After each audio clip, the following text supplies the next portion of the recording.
Boa noite a todos, boa noite a todas. São 19h31. Vamos ouvir o clamor dos pobres e o clamor da terra? E aí, pessoal, tudo bem com vocês? Eu hoje estou aí meio atarefado, muita coisa para fazer, reuniões importantes. Oi, Gracinha, boa noite, paz e bem. Então, estou aqui fazendo umas colocações aqui, vou colocar o microfone para vocês me ouvirem melhor e vou colocar o cabo de carregador, porque essa bateria está mais ou menos. Quando eu puser o cabo de carregador, vai dar uma travada um minutinho, não estranhe, tá?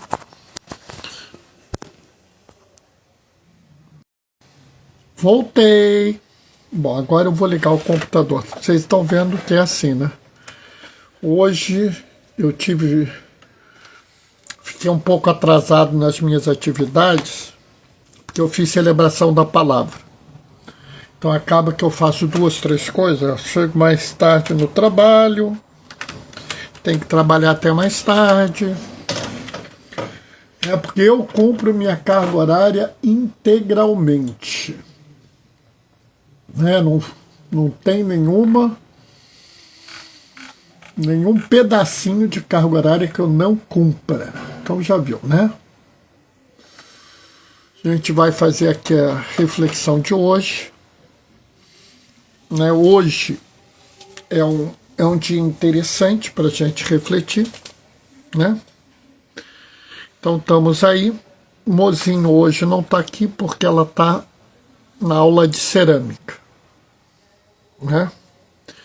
Então é uma atividade complexa, toda hora tem uma coisa a mais para fazer. Mas a gente vai resolvendo, né? Oi, Isabel, boa noite, paz e bem. Isabel, estou vendo como resolver aquele problema que você trouxe para mim, tá? Eu não sei ainda como resolver aquilo, tá? Tô tentando ver aí como fazer, né? Isabel, minha filha, que me ajuda tanto aqui nas coisas da live. Estamos aí na atividade, né? Opa, já está na hora de começar. Entrou mais alguém. Oi, Fátima. Boa noite, paz e bem. Né? Vamos começar. O Senhor esteja convosco, Ele está no meio de nós. Proclamação do Evangelho de Jesus Cristo, segundo João. Naquele tempo, perto da cruz de Jesus estavam de pé a sua mãe, a irmã de sua mãe, Maria de Cleófas, e Maria Madalena. Jesus, ao ver sua mãe e ao lado dela o discípulo que ela amava, disse à mãe: mulher, este é o teu filho. Depois disse ao discípulo: esta é tua mãe. Daquela hora em diante, o discípulo a acolheu consigo. Depois disso, disse Jesus, sabendo que tudo estava consumado, e para que a Escritura se cumprisse até o fim, disse: tenho sede. Havia ali uma jarra cheia de vinagre. Amarraram numa vara uma esponja embebida de vinagre e levaram... Tá dando um probleminha aqui, eu vou tirar o carregador. Vamos ver que bicho vai dar. E levaram-na à boca de Jesus. Ele tomou o vinagre e disse: tudo está consumado. E, inclinando a cabeça, entregou o Espírito. Era o dia de preparação para a Páscoa. Os judeus queriam evitar que os corpos ficassem na cruz durante o sábado, porque aquele sábado era dia de festa solene. Então pediram a Pilatos que mandasse quebrar as pernas aos crucificados e os tirassem da cruz. Os soldados foram e quebraram a perna de um e depois do outro, que foram crucificados com Jesus. Ao se aproximar de Jesus, vendo que já estava morto, não lhe quebraram as pernas. Mas um soldado abriu-lhe o lado com uma lança, e logo saiu sangue e água. Palavra da salvação. Oi, Diane, boa noite, paz e bem. Essa leitura é uma leitura difícil. Aliás, eu digo para as pessoas que eu não sei. Eu não sei, eu às vezes brinco com as pessoas que eu pareço uma pessoa mole. Eu tenho dificuldade com as passagens da morte de Jesus. Aliás, eu tenho dificuldade até de ver nos filmes A Paixão de Jesus. De vez em quando alguém me fala daquele filme no Mel Gibson, A Paixão de Cristo, e me pergunta, você viu? Eu falo, não consegui ver. E é muito gozado porque as pessoas falam assim, mas é porque o sofrimento de Cristo é muito grande. E na verdade não é não, pessoal. O sofrimento é muito difícil para mim. Ver as pessoas sofrerem, saber que as pessoas estão sofrendo, é muito difícil para mim. Eu fico numa situação muito complicada. Oi, Djalma, oi, Doraci, boa noite, paz e bem. Me angustia ver as pessoas sofrendo, né? Eu, por exemplo, tenho dificuldade até de ouvir no jornal as notícias, por exemplo, daquela situação de holocausto, de genocídio que está tendo em Gaza, né? Porque só de ouvir que a comida não está chegando lá eu já me sinto mal. Ou ouvir daquela mãe que perdeu 9 dos 10 filhos dela, eu me sinto mal, né? Mas eu acho que nessa passagem há muitas coisas importantes. Ainda mais se a gente pensar que hoje nós estamos celebrando a solenidade de Maria, Mãe da Igreja.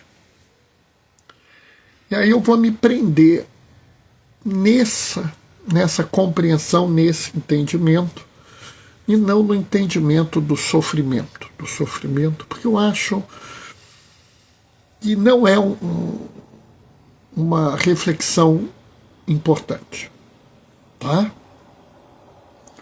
Bom, acho que a primeira coisa que a gente tem que ver nessa passagem, que é muito interessante, é que a narrativa que a gente ouve da igreja, a história que a gente ouve da igreja, a história que praticamente sempre é falada na igreja, é uma história centrada nos homens. Então são os apóstolos, os discípulos, os profetas, os juízes. Mas se a gente olhar com o olho cuidadoso, nós vamos ver que existiam profetisas, discípulas, apóstolas. Sabe, é como se a gente quisesse esconder a participação feminina na Bíblia. E sabe, isso é muito interessante,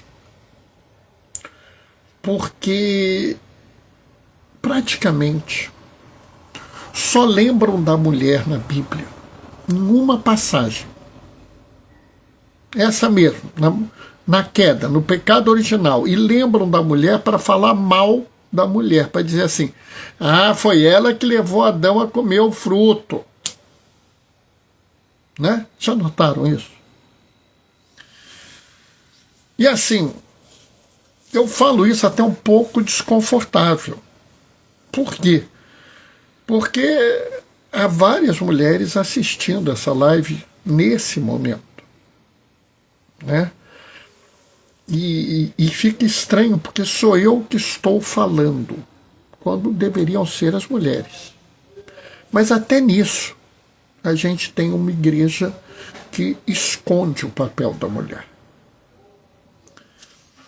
E aqui, a gente tem que fazer uma observação. Né? A gente olha aqui e vê, né? Estavam de pé do lado em frente à cruz, Maria, mãe de Jesus, a irmã da sua mãe, Maria de Cleófas, Maria Madalena. Jesus, ao ver a mãe e ao lado dela o discípulo que ele amava, disse à mãe, mulher, este é teu filho. Depois disse ao discípulo, esta é sua mãe. Daquela hora em diante, o discípulo a acolheu consigo. Essa passagem, ela é toda referida às mulheres. Está de pé diante da cruz. Maria, Maria de Cleófas e Maria Madalena. O próprio João, que é quem escreve esse pedaço, ele coloca, né? Jesus, ao ver a sua mãe, Jesus olhou para a mãe dele. Do lado estava o discípulo. O próprio discípulo é secundário. E é interessante porque ele fala primeiro à mãe. Mulher, este é teu filho. Filho, esta é tua mãe. Ou seja, essa passagem é centrada na mulher. Jesus aqui inverte a lógica. Porque na época de Jesus, as pessoas tinham o sobrenome seu era o sobrenome do seu pai. Era o nome do seu pai. Eu seria, por exemplo, Bernardo Bar Luiz. Bernardo, filho de Luiz. Né? A irmã de Maria era de sangue diácono Bernardo?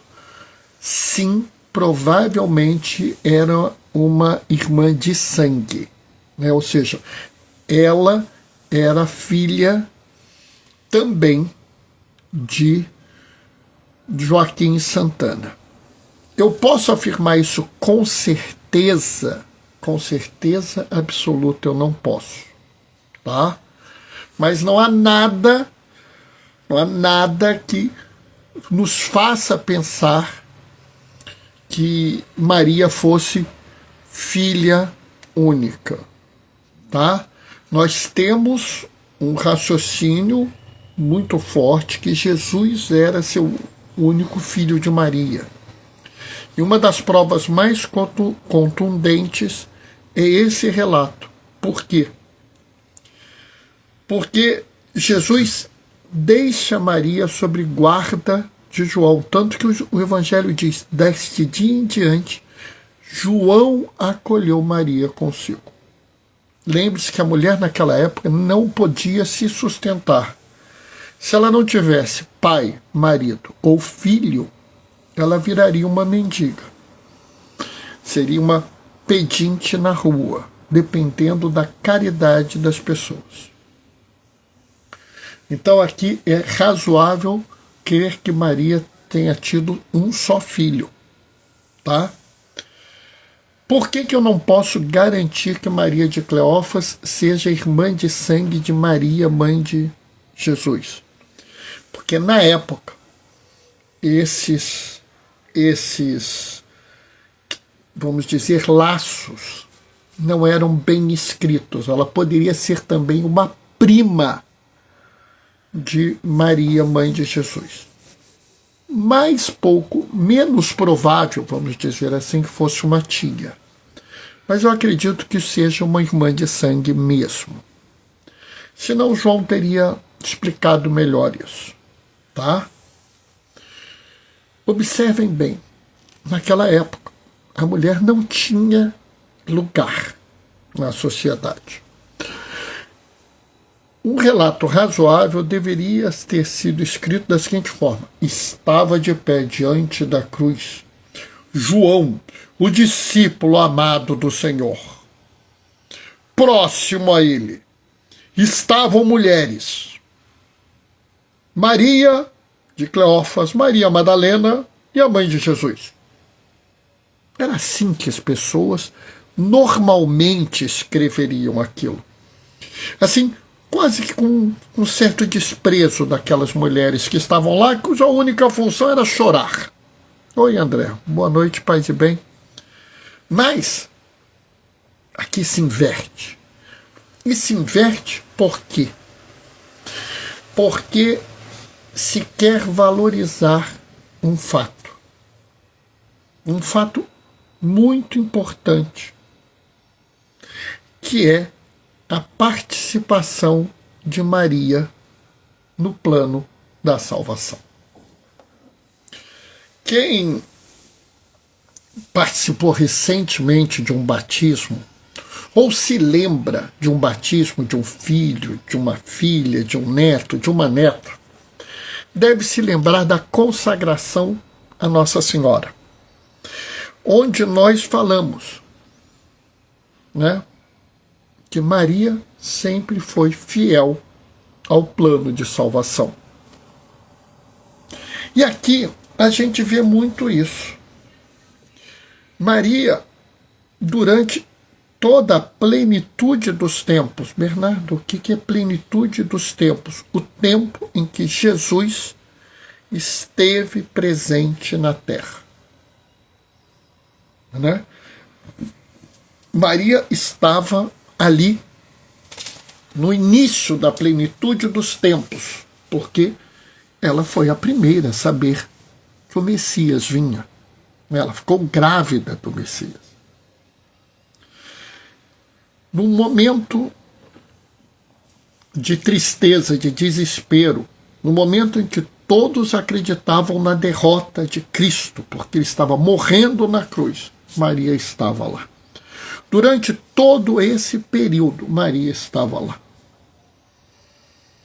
Nós sabemos que Maria estava com os apóstolos quando Pentecostes chegou. É claro que outras mulheres também deveriam estar lá. Maria Madalena, Maria de Cleófas, a esposa de Zebedeu também deveria estar lá. E outras deveriam estar lá. Mas Maria está do início ao fim.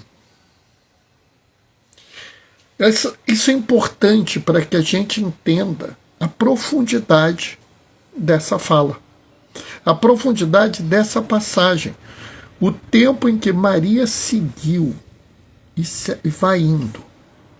E nesse momento, onde muitos deveriam estar se sentindo desamparados, muitos deveriam estar se sentindo derrotados, Jesus entrega João aos cuidados de Maria. Observem bem que ele fala claramente: mulher, este é teu filho. Ele entrega o discípulo a Maria. Depois ele entrega Maria ao discípulo. E por que aqui isso é chave? Porque nós estamos falando de Maria, mãe da igreja. Maria que cuida da igreja, que recebe a igreja. Porque João é um discípulo e um dos primeiros discípulos. Né? Vocês se lembram disso? Não? Lembrem-se bem, No Evangelho de João, André é avisado por João Batista que Jesus é o Cordeiro de Deus que tira o pecado do mundo. André vai falar com seu irmão Simão, que depois é Pedro. Logo em seguida, Jesus, com esses dois, encontra dois pescadores, filhos de Zebedeu, né? Tiago e João. Esse João é João Evangelista. Então, observem bem, o João Evangelista é o terceiro ou quarto discípulo escolhido por Jesus. É também um dos primeiros apóstolos. É também alguém que participa das grandes ações, das grandes momentos místicos da vida de Jesus. Ele estava no Monte Tabor na Transfiguração. Notam isso? E ele está junto de Maria de Cleófas e Maria Madalena, de pé em frente à cruz. Quando Jesus entrega esse discípulo a Maria, ele está entregando a igreja. Aqui é importante a gente entender que a gente não está dizendo que Maria está ocupando um lugar como o lugar de Jesus. Não. Mas Maria está ocupando o lugar do cuidado. É como se Jesus falasse assim: olha, menino, vocês vão ficar aí um tempo sem mim, então gruda na mamãe que a mamãe cuida de vocês. E a gente sabe que Maria cuidou, orientou, ajudou, né, esses seguidores de Jesus, essas seguidoras de Jesus, enquanto ele esteve na terra. Nossa, que lindo, Diácono Bernardo. Obrigado, Fátima, mas é assim, a gente fala o que a gente observa. E olha como isso é delicado, né? Existem, às vezes, algumas coisas tão delicadas no Evangelho, tão delicadas nessa história, que a gente até tem assim que pensar 2, 3, 4 vezes para capturar tudo. Né? Há uma série de coisas que a gente poderia trabalhar aqui, mas é importante a gente observar algumas. Por quê? Porque do mesmo jeito que foi entregue, esse momento é a realização de talvez uma das mais importantes promessas de Deus. Na primeira leitura de hoje, você ouve a queda, o momento onde se realiza que os homens e as mulheres escolheram experimentar o mal. E Deus fala: eu colocarei para a serpente, eu colocarei uma inimizade entre tu e a mulher, e entre a tua descendência e a descendência dela. Tu ferirá o calcanhar, e ela esmagará a tua cabeça. Passaram-se milênios, e essa promessa se realiza na cruz. Na cruz, Bernardo? Sim. Na cruz. Por quê? Porque não tenham dúvida que a humanidade, a descendência de Eva, foi ferida e continua sendo ferida pela serpente. Pela serpente maligna, pela serpente enganosa, pela serpente que prega a mentira, que prega o desprezo, pela serpente que nos engana, levando-nos a pensar que o ser humano não é digno, que as pessoas não são boas, que o corpo é impuro, que a nossa vida é fadada a uma desgraça, onde se você não for perfeito, lindo, maravilhoso, perfumado, com sucesso, com expectativas irreais de fama e de realização, você é um perdedor, um fracassado, um desprezível. Se você não está naquele modelo de pessoa perfeita, você não vale nada, né?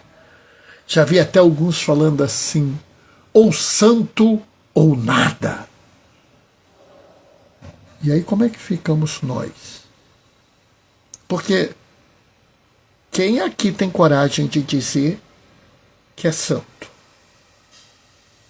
Você tem coragem? Eu não tenho. Então, se a gente fala ou santo ou nada, a gente está dizendo que a gente não é santo, então a gente é nada. Nós somos nada. Nós afirmamos que Jesus morreu na cruz por nós. Como nós podemos ser nada se Deus morreu por nós? Vem como isso não faz sentido. Bernardo, mas o diácono fulano falou, o padre fulano falou. Não me interessa. Eu só estou dizendo que eu não entendo isso. Que eu não entendo um mundo onde existe o preto e o branco, ou o bom e o mal, o perfeito e o imperfeito, se o meu Senhor me ensinou a olhar para as pessoas e ver elas como elas são, e ir atrás de cada pessoa. Se o meu Senhor me falou, cadê os que te condenam? Cadê os que te acusavam? Ninguém te condenou? Não, Senhor, ninguém me condenou. Eu também não te condeno. Vai. Aí eu sei que o tio Zezinho tradicionalista já está lá gritando. Mas ele falou e não peque mais. Sim, mas ela pecou. Todo mundo vai pecar. Porque o que nos define não é o pecado, que é uma obra dos anjos, e sim o amor, que é a obra divina. Mas, naquele dia, ali, quando zombavam de Jesus, quando alguns diziam, otário, se é filho de Deus, sai da cruz! Quando muitos estavam desesperados, quando muitos haviam perdido toda a esperança. A descendência de Eva. As mulheres ali presentes pisaram na cabeça da serpente e a esmagaram. Por quê? Porque estavam ali firmes, sabendo que não havia acabado ainda. Que aquilo não era o fim, que a promessa de Deus iria se realizar. Estavam ali 3 mulheres desprezadas, um jovem pescador também desprezado. Estavam ali os Anauí, o resto de Israel, aqueles que há séculos esperavam o Messias, aqueles que eram desprezados e largados, estavam lá. As mulheres que representam o resto de Israel estavam lá. E com Maria assistiam, sim, à morte do Senhor. Com Maria recebiam a igreja que sofria. Mas, com Maria Madalena, e em Mateus está Maria Madalena, Maria de Cleófas e Maria Santíssima. Assistiram à ressurreição e tiveram a confirmação que a promessa feita a Eva agora se realizava, por Maria Santíssima, Mãe da Igreja. Amém? 8h02. Nesse finalzinho eu me emocionei um pouco. É bom que vocês saibam disso. Porque é um pouco doido quando vocês veem pessoas pregando coisas tão maravilhosas e que não se emocionam. Para mim é estranho quando alguém faz uma reflexão tão importante, tão emocionante como essa e não se emocionam. Fátima, amém, gratidão pelos ensinamentos, Diácono Bernardo, linda reflexão. Diane mandou amém, faz carinha com corações e um girassol. Muito obrigado, Fátima, Diane, muito obrigado. Sabe, eu acho que isso é bom a gente viver essa realidade, né? Djalma e Doraci estão mandando um amém também, que bom. Nós estamos nessa semana, na semana de comemoração dos 80 anos da nossa paróquia, né? Inclusive, ontem, domingo, dia de Pentecostes, nós tivemos uma celebração muito bonita, né? Com a participação, inclusive, do nosso provincial, né? O superior provincial, o Padre Dêncio. Fátima, beijos para Mônica, darei, pode ter certeza. Então a gente teve uma missa que eu gostei muito. Vamos ter outra missa, né, no dia da Santíssima Trindade, domingo que vem, com Dom Arani. E eu espero que eu consiga fazer as minhas reflexões todas durante a semana, mas eu não prometo nada, tá? Bom, vou terminar aqui deixando a minha bênção, né?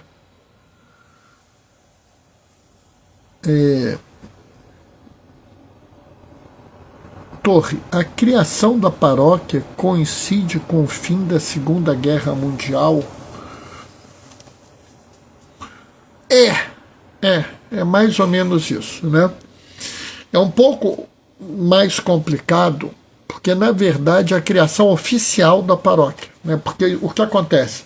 Existia uma capelinha, né? Quando se cria a paróquia, ela é praticamente, no mesmo ano do fim da Segunda Guerra Mundial. A paróquia ela foi oficialmente criada no papel em 1º de janeiro de 45. Tá? E ela já é confiada aos missionários do Verbo Divino quando foi criada.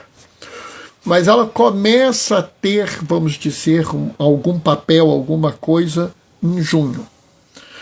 E a missa oficial foi no dia de Cristo Rei. Então, assim, ela tem essa coisa, mas foi no final da Segunda Guerra Mundial, 1945. Tá? Já existia uma comunidade de fé, uma capela em 43. Tá? A capela, inclusive, ficaria na frente hoje, onde tem o estacionamento. Tá? Bom, vou terminar deixando a minha bênção. O Senhor esteja convosco. Ele está no meio de nós. Por intercessão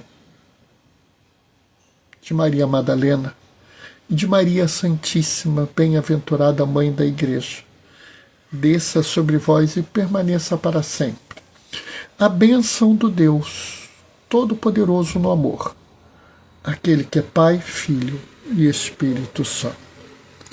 Amanhã, às 19h30, a gente se vê. Até lá, beijos e bênçãos. Opa, peraí. Ou seja, símbolo de reerguimento da sociedade. Bravo. É um símbolo. Amém, diz a Fátima. Beijos, pessoal. Até amanhã, 19h30. Bênçãos. Tchau, tchau.